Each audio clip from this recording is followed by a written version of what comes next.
Ta parole est lumière qui éclaire mon chemin. Je la serre dans mon cœur pour faire ta volonté. Elle procure la sagesse et le salut divin. Elle me place loin du mal et m'enseigne ta bonté. Ta parole est lumière, ta parole est lumière. Je la serre dans mon cœur pour faire ta volonté. Quelle précieuse lumière, quelle précieuse lumière. Elle me place loin du mal et m'enseigne ta bonté.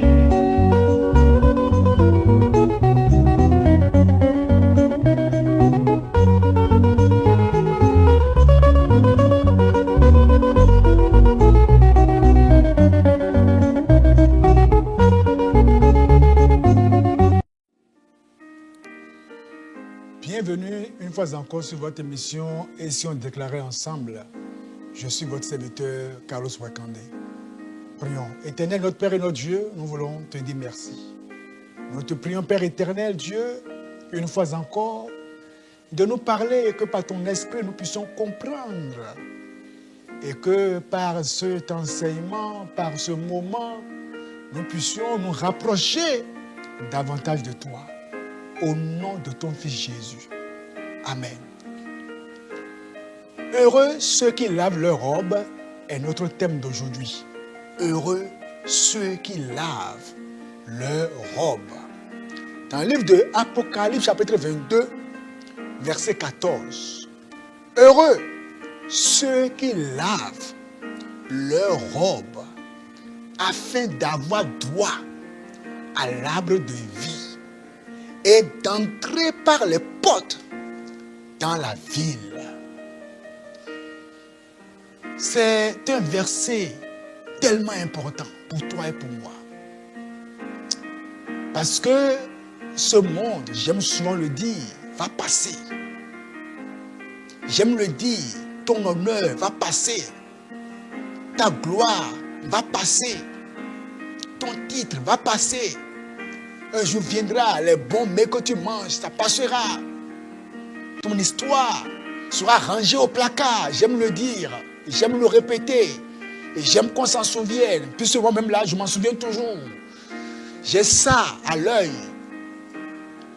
Et pendant que vous passez par ce monde, ce verset est un verset très important pour toi qui aspires à vivre l'éternité avec Dieu au-delà de ce monde. Écoutez, le Seigneur dit, heureux ceux qui lavent leur robe.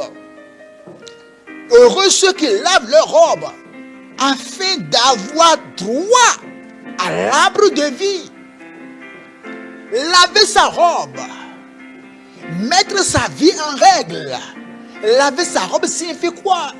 Laver sa robe signifie mettre sa vie en règle, conformer sa vie à la parole de Dieu, s'examiner à la lumière de la parole de Dieu, pas s'examiner à la lumière de sa pensée, pas s'examiner à la lumière de ce que les gens disent de vous, mais s'examiner à la lumière de la parole de Dieu.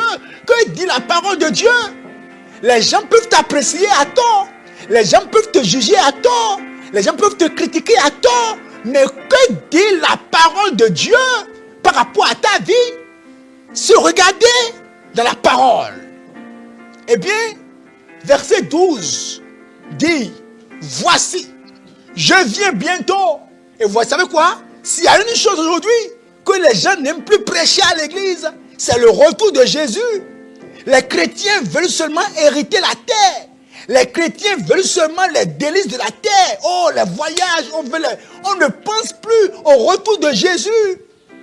On veut seulement chanter, danser, louer Dieu. Mais quand on dit Jésus revient, non, qu'il attende un peu d'abord. On va louer un peu Dieu d'abord. Mais que dites-vous? Que dites-vous? Voici, je viens bientôt. Et ma rétribution est avec moi pour rendre à chacun selon ce qu'est son œuvre. Tu n'es pas établi comme étant l'inspecteur de l'église de Dieu. Mais Dieu, lui, il connaît chacun. C'est lui qui jugera chacun par rapport à ce qu'il a fait en secret ou en public, par rapport aux dossiers secrets que personne ne connaît. Les pasteurs ayant des dossiers secrets, les leaders dans l'église, des dossiers secrets, les frères et sœurs dans l'église, des dossiers secrets. Il dit, je rendrai à chacun selon ses œuvres. Je suis l'alpha et l'oméga, verset 13. Le premier et le dernier, le commencement et la fin. Heureux ceux qui lavent. Es-tu parmi ceux qui lavent leurs robes ou es-tu parmi les distraits? Es-tu parmi ceux qui lavent leurs robes ou es-tu parmi les plaisantins? Es-tu parmi ceux qui lavent leurs robes ou es-tu parmi ceux qui veulent la terre? Es-tu parmi ceux qui lavent leurs robes ou es-tu parmi les gens qui sont des vierges folles? Répète, Seigneur, oh Dieu, donne-moi en passant par ce monde à laver ma robe dans le sang de l'agneau. Je refuse, Seigneur, d'être un simple religieux. Oh Dieu, je refuse d'être un religieux zélé sans la vie de Dieu. Oh Seigneur, regarde ma vie.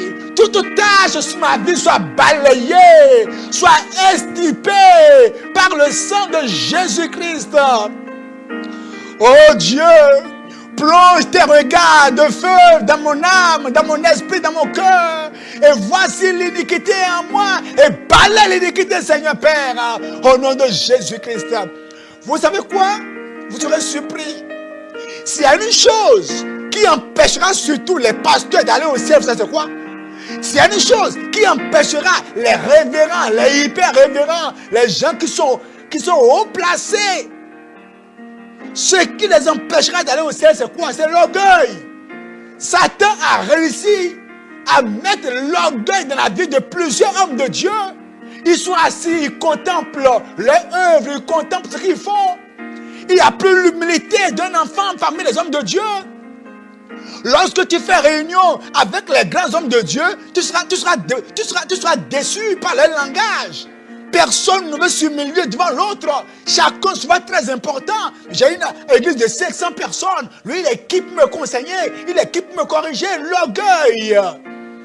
Vous pensez que l'orgueil n'est pas un péché? Vous pensez que c'est seulement la fornication qui est un péché?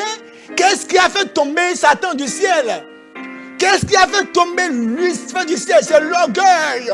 Si l'orgueil a fait tomber Lucifer du ciel, l'orgueil en toi ne t'aidera pas à monter au ciel. Répète, Seigneur, tout orgueil dans mon âme soit écrasé.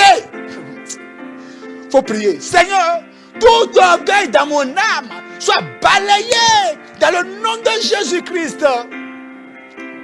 Mon frère, ma soeur, heureux ceux qui lavent leurs robes, afin d'avoir droit à l'arbre de vie. On n'a pas dit heureux ceux qui plaisent au pasteur. On n'a pas dit heureux ceux qui font des choses apparentes pour être bien vus. On n'a pas dit heureux ceux qui chantent. On n'a pas dit heureux ceux qui prêchent. On dit heureux ceux qui lavent leurs robes. En secret comme en public, leurs robes, ils lavent ça. Au jour le jour. Ce n'est pas des gens qui mènent une vie chrétienne à l'apparence. Mais ils savent le Dieu qu'ils adorent. Ils mènent une vie chrétienne profonde, sérieuse. Verset 15. Dehors, les chiens. C'est qui les chiens? C'est ceux qui retournent boire leur vomissure. Les rétrogrades. Les gens qui étaient zélés pour l'évangile. Qui maintenant disent non. Non, j'ai commis erreur en étant zélé pour Dieu. Maintenant, on doit adorer telle personne. On doit adorer telle femme, tel homme. C'est tel homme qui est Jésus. Et il a laissé Jésus de côté. Les chiens qui ont retourné à la fornication, à l'adultère. Des pasteurs qui disent que non, un homme peut avoir 3 femmes. Et des paroles bizarres qu'on entend. C'est dommage. Des gens qui disent qu'on doit connaître une femme, on doit la coucher avant de la marier. Et on dit ça avec une éloquence terrible. Votre éloquence, vous pouvez être éloquent n'importe comment, mais votre éloquence ne fait pas de votre parole une vérité. La Bible est la vérité. La parole de Dieu est la vérité. Les chiens les enchanteurs, les impudiques, les meurtriers, les gens qui mentent sur le cou des gens, les accusateurs, les idolâtres, et quiconque aime et pratique le mensonge. Dis Seigneur, Seigneur, répète Seigneur, tout ce qui est en moi qui m'empêchera d'aller au ciel. Oh Seigneur, balaie cela. Que le sang balaie cela dans le nom de Jésus-Christ. Oh Seigneur Dieu, que me servira l'honneur et la gloire de l'homme. Si Seigneur, je dois rater le ciel en ce jour-là. Oh Dieu, n'importe quelle chose en moi qui m'empêcherait de te voir soit balayée. Donne-moi Seigneur de laver ma robe dans le sang de l'agneau. Je refuse les hérésies. Je refuse les fausses doctrines. Je refuse l'apparence, Seigneur Dieu. Au nom de Jésus. Il y a un chant qui dit, n'importe quelle chose qui peut m'empêcher d'aller au ciel. Seigneur Jésus, éloigne-les de moi. N'importe quelle chose qui peut m'empêcher d'aller au ciel. Trois fois Saint-Père, éloigne-les de moi. N'importe quelle chose qui peut m'empêcher d'aller au ciel. Ô Seigneur Jésus, éloigne-les de moi. Ô Père, nous prions n'importe quelle chose en nous, Seigneur, qui nous empêchera d'aller au ciel, Seigneur. Père, éloigne-les de nous, Seigneur. Donne-nous, Père, de nous concentrer sur l'essentiel. Car nous savons que nous avons un crédit de vie sur cette terre et que ça passera un jour. Merci, Père. Au nom de Jésus-Christ. Amen. Soyez bénis par le Seigneur.